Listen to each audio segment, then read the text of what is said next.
Hello friends, नमस्कार। आशा करती हूँ आप सभी लोग स्वस्थ होंगे।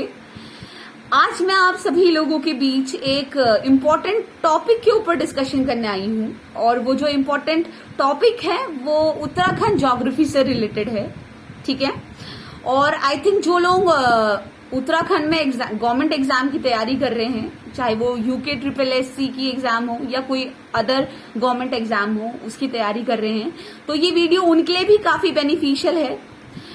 तो अगर आप लोगों को मेरी वीडियो पसंद आए तो आप लोग लाइक करिएगा, सब्सक्राइब करिएगा और प्लीज शेयर जरूर करिएगा। ठीक है। तो टाइम वेस्ट ना करते हुए हम अपनी आगे वीडियो की ओर बढ़ते हैं।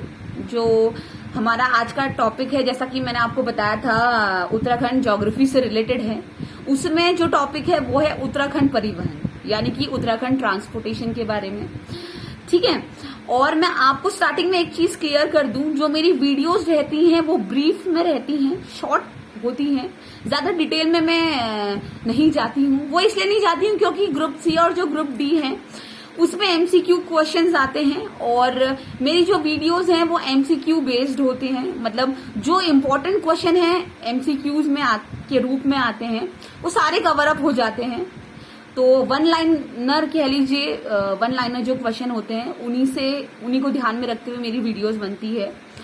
तो चलिए आगे बढ़ते हैं। जो हमारा अभी जो हम इस टाइम पे जो डिस्कस करने जा रहे हैं, पहला टॉपिक वो है उत्तराखंड वायु परिवहन। ठीक है। तो उत्तराखंड में 5 हवाई अड्डे हैं मेनली। ठीक है। जो पहला है वो है जौलीग्रांट, जो कि देहरादून में है। दूसरा है पंतनगर, जो कि उधम सिंह नगर में है। तीसरा है नैनीसैनी, ये पिथौरागढ़ में सिचुएटेड है। चौथा है गोचर, ये चमोली में है। पांचवा है चिन्यालीसैड़, ये है उत्तरकाशी में। ठीक है। मैं एक बार रिपीट कर देती हूँ। 5 हमारे मेन हवाई अड्डे हैं। पहला है जौलीग्रांट, ये देहरादून में सिचुएटेड है। दूसरा है पंतनगर, ये उधम सिंह नगर में सिचुएटेड है। तीसरा है नैनीसैनी, ये है पिथौरागढ़ में सिचुएटेड। चौथा है गोचर, ये चमोली में है। पांचवा है चिन्याली सौण, ये है उत्तरकाशी में। ठीक है। ये हमारी बात हुई आपकी उत्तराखंड वायु परिवहन से रिलेटेड। ठीक है। अब हम बात करते हैं उत्तराखंड रेल परिवहन से रिलेटेड। ठीक है। तो उत्तराखंड में जब पहली बार रेलगाड़ी चली थी वो चली थी 2 दिसंबर सन 1851 में। ठीक है। कब चली थी उत्तराखंड में पहली बारी रेलगाड़ी? 2 दिसंबर 1851 में। ठीक है। इसी में हमारा जो दूसरा पॉइंट है वो है, जो ये रेलगाड़ी जो चली थी वो चली थी रुड़की से पिरान कलियर के बीच में। ठीक है। और कितना डिस्टेंस में चली थी? सिर्फ 5 किलोमीटर चलाई गई थी। ठीक है। पहली बार उत्तराखंड में जो रेल चली थी वो चली थी 2 दिसंबर 1851 को। और कहां से कहां तक चली थी? रुड़की से पिरान कलियर तक चली थी। और कितना चली थी? 5 किलोमीटर मात्र। ठीक है। तीसरा इसी में जो पॉइंट आता वो है, जो ये रेलगाड़ी चली थी वो 6 जिलों में चली थी। 6 जिलों में रेल लाइन बिछाई गई थी और वो 6 जिले हैं। पहला हरिद्वार, दूसरा देहरादून, तीसरा पौड़ी, चौथा उधम सिंह नगर, पांचवा नैनीताल और छठा चंपावत। ठीक है। जो ये रेलगाड़ी चली थी, जो लाइन बिछी थी वो 6 जिलों में बिछी थी। पहला है हरिद्वार, दूसरा है देहरादून, तीसरा है पौड़ी, चौथा है उधम सिंह नगर, पांचवा है नैनीताल और छठा है चंपावत। ठीक है। और सबसे ज्यादा जहां कौन से जिले में चली थी? सार्वजनिक अगर हम बात करें, जो रेल ट्रैक वाला जिला है वो है हरिद्वार। ठीक है। और सबसे कम रेल ट्रैक वाला जिला है पौड़ी। ठीक है।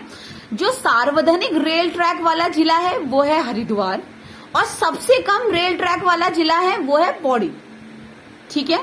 और उत्तराखंड में कुल मिलाकर जो रेलवे स्टेशन है वो कितने हैं? 42। Total number of railway station in Uttarakhand is 42। Okay. आगे बढ़ते हैं।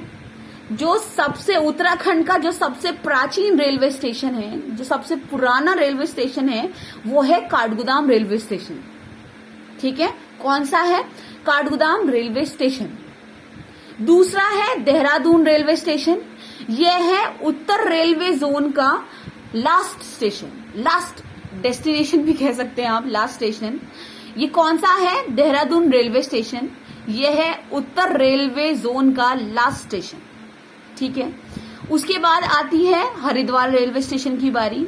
इसमें जो लग्जर रेल लाइन बिछाई गई थी वो बिछाई गई थी 1886 में।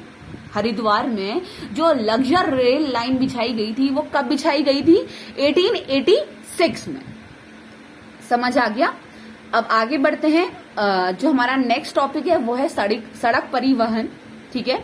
और इसमें हम उत्तराखंड की जो प्रमुख यातायात कंपनियां हैं उनके बारे में बात करेंगे, ठीक है। जो हमारी पहली कंपनी है वो है हिल मोटर ट्रांसपोर्ट कंपनी, यानी कि HMTC, हिल मोटर्स ट्रांसपोर्ट कंपनी, ठीक है। इसकी स्थापना हुई थी 1920 में और इसके संस्थापक थे श्री मुंशी ललिता प्रसाद टमटा जी, ठीक है। पहली जो मैंने आपको कंपनी बताई थी वो थी हिल मोटर्स ट्रांसपोर्ट कंपनी। इसकी स्थापना कब हुई थी? 1920 में हुई थी और जो इसके संस्थापक थे वो मुंशी ललिता प्रसाद टमटा जी थे, ठीक हो गया। दूसरी कंपनी आती है हमारी कुमाऊं मोटर्स सर्विस, यानी कि KMS, ठीक है। इसकी स्थापना हुई थी 1921 में, ठीक है। किसकी? Kumaon Motors service, KMS। इसकी स्थापना कब हुई थी? 1921 में हुई थी। तीसरी हमारी कंपनी आती है कुमाऊं मोटर्स ओनर्स यूनियन, यानी कि KMOU। इसकी स्थापना कब हुई थी? 1939 में, ठीक है।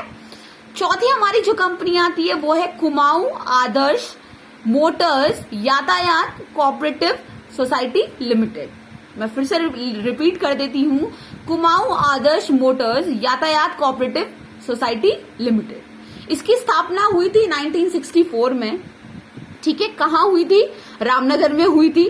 और इसका जो मुख्यालय है वो इस टाइम पे है अल्मोड़ा में, मोलेखाल जगह पे, ठीक है। कहाँ है? मोलेखाल जगह में, अल्मोड़ा में, ठीक है।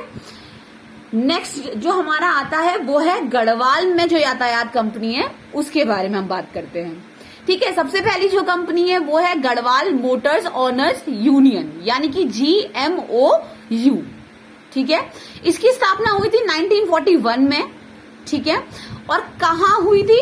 कोटद्वार में, ठीक है। किसकी? गढ़वाल मोटर्स ओनर्स यूनियन, यानी कि GMOU। इसकी स्थापना कहाँ हुई थी?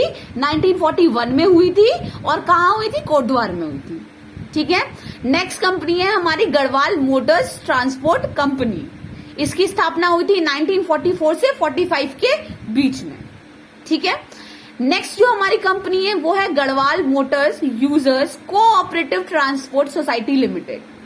मैं फिर से रिपीट कर देती हूँ, Garhwal Motors users cooperative transport society limited. इसकी स्थापना हुई थी 1958 में। कहाँ? रामनगर में, ठीक है। नेक्स्ट वीडियो में हम लोग बात करेंगे जो उत्तराखंड के नेशनल हाईवेज हैं, राजमार्ग है, उनसे रिलेटेड हम बात करेंगे। वो काफी मतलब लेंदी है तो वो नेक्स्ट वीडियो में ही सही रहेगा, ठीक है। तो अगर आपको इसमें कोई भी क्वेरीज है इस टॉपिक पे तो आप मुझसे पूछ सकते हैं, आप मेरे को मैसेज कर सकते हैं। और अगर नोट्स की बात है तो वो भी मैं आपको प्रोवाइड कर दूंगी, ठीक है। और आप ये मत सोचिएगा कि मैं कोई टीचर हूं या कहीं अपनी सर्विस प्रोवाइड करती हूँ। मैं भी एक स्टूडेंट ही हूँ, मैं भी गवर्नमेंट एग्जाम की तैयारी कर रही हूँ। मैं पर डे का टॉपिक लेके चलती हूँ और जो मेरे को टॉपिक समझ मतलब अच्छे से क्लियर हो जाता है तो मैं उसकी वीडियो आप सभी लोगों के साथ शेयर कर देती हूँ। तो आपसे एक रिक्वेस्ट है, अगर आपको मेरी वीडियो पसंद आए तो फिर से मैं कहना चाहूंगी लाइक कीजिएगा, सब्सक्राइब कीजिएगा और शेयर जरूर करिएगा, ठीक है। Thank you.